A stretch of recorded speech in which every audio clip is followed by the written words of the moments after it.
Angry guy here, and women who ran the streets that want nice guys to come and rescue them.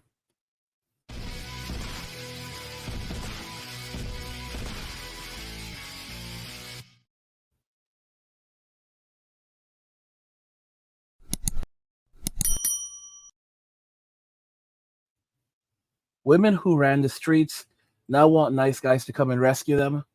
Let's just go ahead and jump right into the video. So, despite that popular saying of nice guys never win, I would like to personally end up with a nice guy, and I think I have finally figured out why that has never happened for me.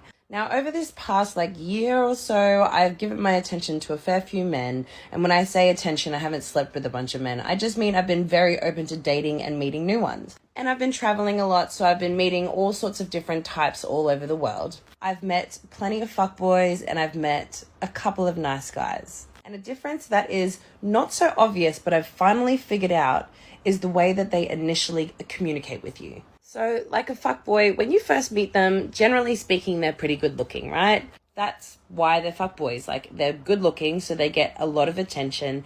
And because of that, they're experienced and they know how to talk to women. They know all the right things to say to make you feel special, to make you want to meet up with them, and to make you have that instant gratification, to make you be like, this guy, this is the one I want, this guy. They'll tell you you're beautiful, they'll tell you you're hot, they'll tell you all the nice things to make you just be like, oh, this is the one. And they'll do this. They'll chat the most shit for a couple of months even. And then you finally meet up with them and you're like, this isn't the guy that I thought I was signing up for. Whereas a nice guy won't have that initial chat down pat. In that initial stage, you'll be pretty confused as to whether or not they like you. They'll say things that aren't referencing your physical attributes. And because of that, you'll be like, is he interested? Is he not? Is he even attracted to me? They won't rush things. So they won't want to be like, yes, I want to see you and hang out with you ASAP. They'll be like, we should grab a coffee. Or I'm actually busy and I'm working all this week, but I would love to see you on Friday. Because I'm used to the toxic guy being all over me straight away. I'm like, oh, I don't think he's interested. His responses aren't that into it. So I'm just going to move on. But there's been a couple of times over this past year where I've pushed through that initial awkward, I'm not sure stage. And then I get there and then, I have a conversation with these nice guys and they're staring at me in the eye and they actually want to hear the words coming out of my mouth and they're not aching to get me into the bedroom. I'm like, wow, how many guys have I pushed past because I haven't been able to just get past that initial awkward stage where they're not referencing my physical attributes. So in the past, I was just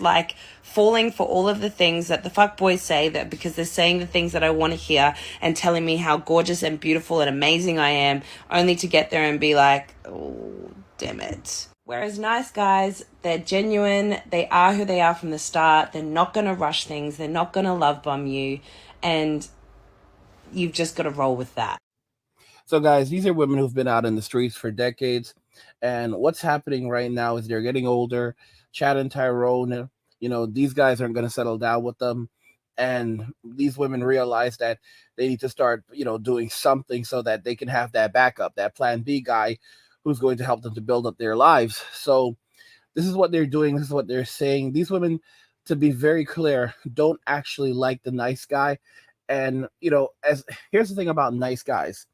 Nice guys actually have something to lose.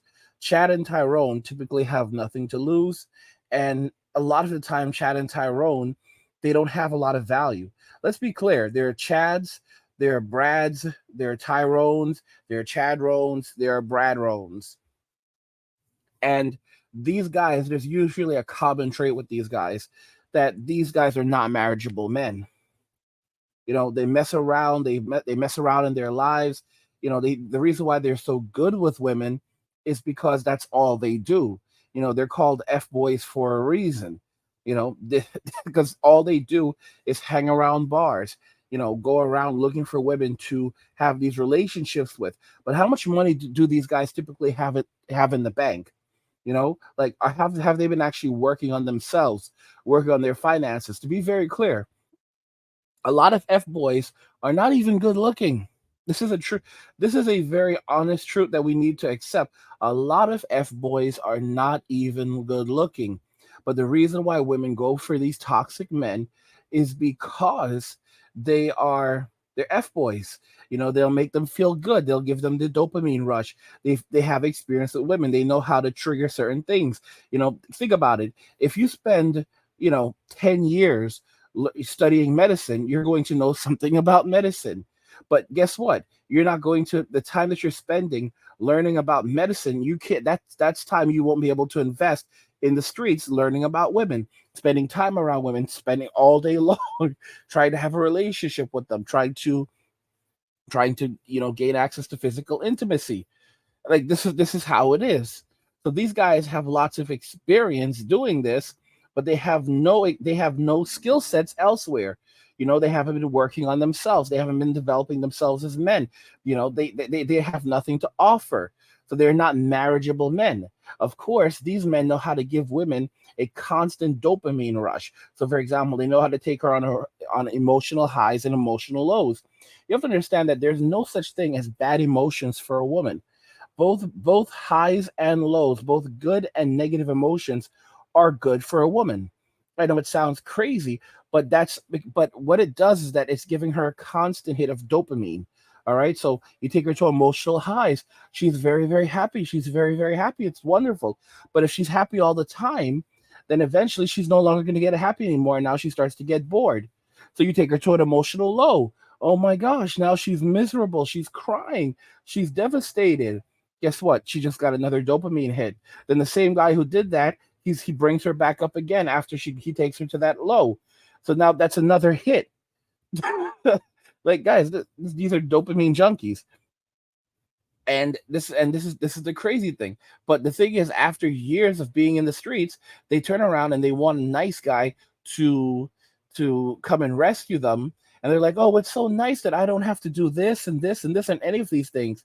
The truth of the matter is that they're not attracted to the nice guy. They're not physically attracted to the nice guy. They see the nice guy as the plan B guy who they're going to use to build their lives off. Okay? And they'll literally rationalize in their heads why it's okay for them to go out and still be physically intimate with Chad and Tyrone while they're still married, because they only view it as a piece of paper.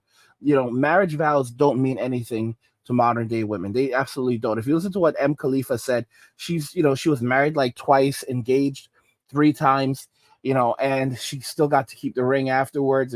And she said, she basically told women, you don't have to stay married to these men. Do not stay married to these men. It's just a piece of paper. And that's all marriage is. It's a game that women use to build their lives off. And men have to be aware of this and learn to avoid it. Like the future is not marriage. More and more men have to wake up and realize we are the ones with the value. We are the prize. And if some guy wants to allow himself to be used and taken advantage of, go ahead, simp.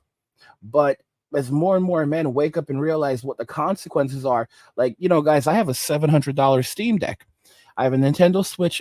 I have a Nintendo Switch OLED, and I think the newest Nintendo Switch is coming out this year. And hopefully, I'll be able to pick up that one. I hope they call it Super NES, Super Nintendo Switch. That'd be such a great name. But I'm looking forward to that. I can buy basically any video game that I want. I have a brand new Steam OLED. I've been playing Final Fantasy Remake on it, and I absolutely love it. But and I've been playing it an hour or so here and there, and it's great. It's like it feels, for me, it feels like it just feels wrong. Like I should not be able to do what I'm doing, like this, and it's crazy. And my OLED was like $700, and it's like, okay, whatever. I have my MacBook. I have my MacBook Air, that I picked up 2 months ago. And my biggest regret is that I didn't spend more for it. I spent like maybe it was 1,100, 1,200 bucks. And my biggest regret that I did not spend more for it, that I did not, spec it out even more. It's pretty good specs, but I regret not spending more money. And it's crazy. It's absolutely crazy what you can do when you have disposable income and when you don't have a relationship, you don't have children, you don't have to worry about these things. You can pretty much have whatever you want. buy whatever video games I want. I can buy whatever food I want. There's not, I can, at any given moment, I don't have to, I can, I want to hook, I truly need to cook, eat more home cooked meals, but I can eat whatever I want. Do you guys understand being able to just eat whatever you want to eat? I can eat whatever I want. I can buy whatever I want, and I don't have to worry about it, you know? And most men don't understand the moment they get married, they lose all of that. They lose all of that and they have to start pinching pennies and all of this other nonsense. For what? And then, like I said, they're in a relationship with this woman, and she's basically only giving every time she's physically intimate with them, it's all transactional. What have you done for me? And they're losing all of their money, and it's like the Sims don't care. Sims are absolutely delusional. Tell you that right now. Most Sims will happily lose everything. They'll allow themselves to lose everything. And then once they're flat broke and living on the street, because the marriage is done, and they're after the second marriage or sometimes third, and now they're living in the woods, or now, and now they've lost everything.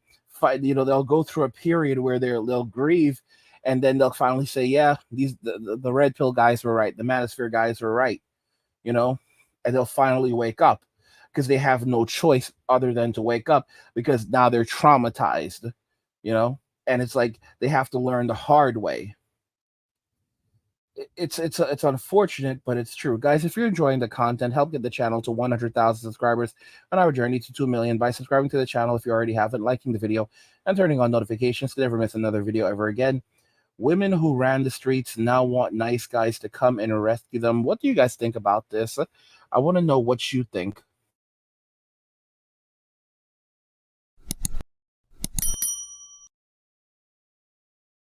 Let me know your thoughts regarding everything we discussed in the comments, and we'll talk about it there. Like the video if you like it. Don't forget to subscribe. And if you like the video, share the video. And just remember that all roads lead to MWA and walking away. And cheers.